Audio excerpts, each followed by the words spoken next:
Donc maintenant je vais finir la route login. Donc dans la vidéo précédente on avait vu la fin de la route sign up qui est ici. Donc je vais faire les modifications pour pouvoir utiliser la méthode que j'ai créée dans ma classe et qui est dans modèle user. Donc voilà. Donc je vais utiliser cette méthode là, email chiffrement. Par contre je ne vais pas créer une méthode pour comparer le mot de passe avec Bcrypt parce que ça sert à rien, parce que ça rajoute plus de code qu'autre chose. Et là j'ai envie de finir la route login, les contrôleurs du user pour passer sur fiche user. Donc là je vais prendre test 02, je fais un send, donc là je suis logué, mais ça c'est le vieux code. Donc là ce que je vais faire c'est désactiver ça, parce que ça je vais devoir le remplacer par ma méthode email chiffrement qui est dans ma classe user.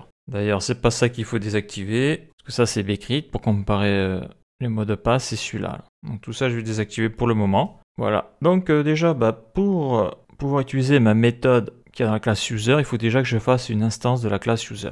Donc ça on l'avait vu dans les deux vidéos précédentes.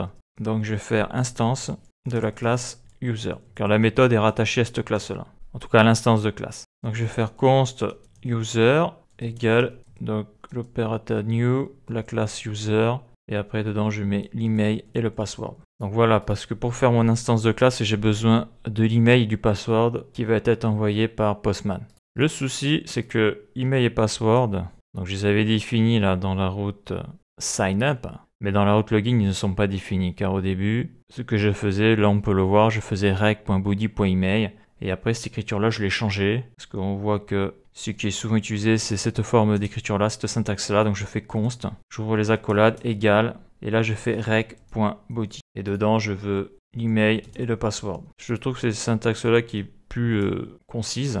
Donc pour voir si je ne me suis pas planté, je fais un console log, parce que là quand on fait des modifications comme ça, il faut contrôler toutes les étapes. Parce que si l'étape là n'est pas bonne, ça ne sert strictement à rien d'aller plus loin. Donc je fais email et password dans la requête. Sachant que ça après je vais le supprimer parce que ça me sert juste pour le développement. Donc là je vais marquer email et là je vais marquer password. CTRL-C, CTRL-V, CTRL-S. Donc là je vais sur Postman, je fais ma requête. Et là qu'est-ce que l'on voit? Email et password dans la requête. Donc test 02, bah c'est bon, c'est ça. Et azert75, c'est bon, c'est ça. Par contre on voit que le résultat sur ma base de données est nul.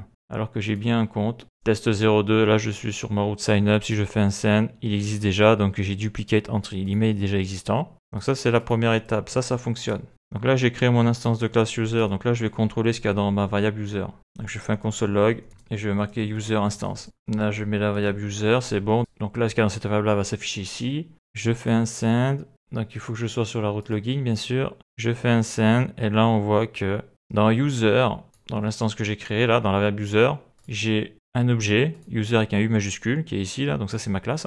Dedans j'ai la fonction hPassword, j'ai l'email et j'ai le password. D'ailleurs on voit que dans hPassword c'est une async function, super. Donc là on voit qu'il y a un gros souci, mon email est indéfini, mon password est indéfini, parce que là j'ai fait une erreur. Bien sûr c'est pas un point, c'est une virgule. CTRL S, donc c'est là on voit qu'on contrôle étape par étape, on voit ce qui bloque. Donc là j'ai refait la requête, et là on voit email, test 02, azert, password, c'est bon. Donc là en clair tout fonctionne. Donc maintenant je vais pouvoir utiliser ma méthode que j'ai créée dans ma classe user qui sert à chiffrer l'email. Donc après je ne l'ai pas dit, mais là j'ai fait une méthode qui est rattachée donc à l'instance de la classe ici. Mais j'aurais pu faire une méthode statique, donc une méthode qui est utilisable mais qui est rattachée directement à la classe. Là je ne l'ai pas fait. Est-ce que c'est utile? Je suis pas sûr. Si j'avais fait une méthode statique, je n'aurais pas eu besoin de mettre ça, le new user, de faire une instance de classe. Donc chiffrer l'email de la requête. Donc là avant j'avais écrit tout ça, mais ça j'en ai plus besoin ça, vu que j'ai fait ma super méthode dans ma classe. Donc là je vais faire const email chiffré, donc on ne met pas d'accent lorsqu'on fait de la programmation. Donc user, ça je peux le faire parce que j'ai créé mon instance de classe user là. Et là je vais utiliser la méthode email chiffrement, et puis voilà. J'ai pas besoin de mettre d'email de password car tout se fait dans la méthode, comme on l'a déjà vu ici là, l'email est prise là. Donc pour voir si ça fonctionne avant d'aller plus loin, console.log email chiffré. Après là je fais un CTRL-C, CTRL-V, ça c'est pour pas avoir de doute. CTRL-S, donc là j'envoie, car si je n'ai pas d'email chiffré ça sert à rien d'aller plus loin. Donc là email chiffré, mon mail est bien chiffré. Donc le mail qu'on voit, le front est bien chiffré, donc maintenant je le chiffre parce qu'il va falloir que je le compare avec ce qu'il y a dans la base de données. Donc ça maintenant là, ça je vais le supprimer, ça je vais le supprimer, ça me sert plus à rien. Voilà. Maintenant, il faut aller chercher dans la base de données si l'utilisateur est bien présent. Donc là, il me dit que le résultat est vide. C'est normal, parce que là, j'ai mis que l'email. Là, j'ai mis la variable email, donc là, il va me chercher l'email, mais en clair. Mais moi, je ne veux pas l'email en clair, je veux l'email chiffré. Car dans la base de données, tout est chiffré. CTRL-C, et ça, je le remplace. CTRL-V, CTRL-S. Donc, j'envoie voir ce que ça fait. Et bien, ça fait qu'il l'a trouvé. Donc, on voit qu'il m'a donné un user ID et il m'a donné le token d'authentification. Voilà, parce que si je mets par exemple test03, test03 je ne l'ai pas créé. Si je fais un send, utilisateur inexistant dans la base de données. Donc là je vais le créer, je fais test03, je suis sur la route sign up, je fais un send. Il me dit que l'utilisateur est enregistré. Je reviens sur la route login, je fais un send et voilà, il me donne un user ID et le token qui va bien. Donc je vais actualiser ma base de données pour voir si ça a bien été fait. Donc l'email est chiffré, le mot de passe est chiffré, donc tout est bon. Et donc après, si je descends sur mon code, après j'ai contrôlé la validité du password. Donc là j'utilise bcrypt et la méthode compare et le résultat c'est le zen. Donc ça je ne vais pas y toucher. Et comme on l'avait vu, ça sert à rien de faire de méthode si ça me rajoute 10 lignes de code en plus. Voilà, donc là tout est bon. Tout est bon, donc ce que je vais faire par contre avant de finir la vidéo, vu que je sais que tout est bon, et bien pour faire un peu de ménage, tout ça je peux le supprimer, tous les console logs je peux les virer, vu que tout est fonctionnel, et on va voir que ça libère vachement de place.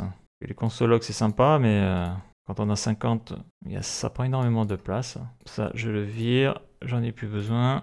Voilà, qu'est-ce qu'il y a? Il y en a d'autres, c'est vrai que j'en ai fait un paquet. Après on est obligé de faire des console logs parce que on est obligé de voir, en tout cas moi je suis obligé de voir à chaque étape ce que renvoient les variables. Même si on peut le faire avec le debug de Visual Studio Code, ça va 10 fois plus vite en faisant des console logs, personnellement. Donc ça je le supprime. Le token, le console log du token, j'en ai pas besoin de tout ça, c'est fini tout ça. Parce que tout est fonctionnel, donc là je suis sûr. Et ça bien sûr je le supprime. Voilà. Donc là je fais Maj Alt F. CTRL S, est-ce que ça marche toujours? Parce que des fois quand on supprime des console logs, on supprime des trucs qu'il ne faudrait pas supprimer. Donc là on voit que le code il est plus lisible. D'ailleurs sur Export je peux faire la même chose. Les console logs je les dégage. Que je sais que ce que j'ai fait là ça fonctionne. Voilà, donc là tout est bon. Je fais un CTRL S.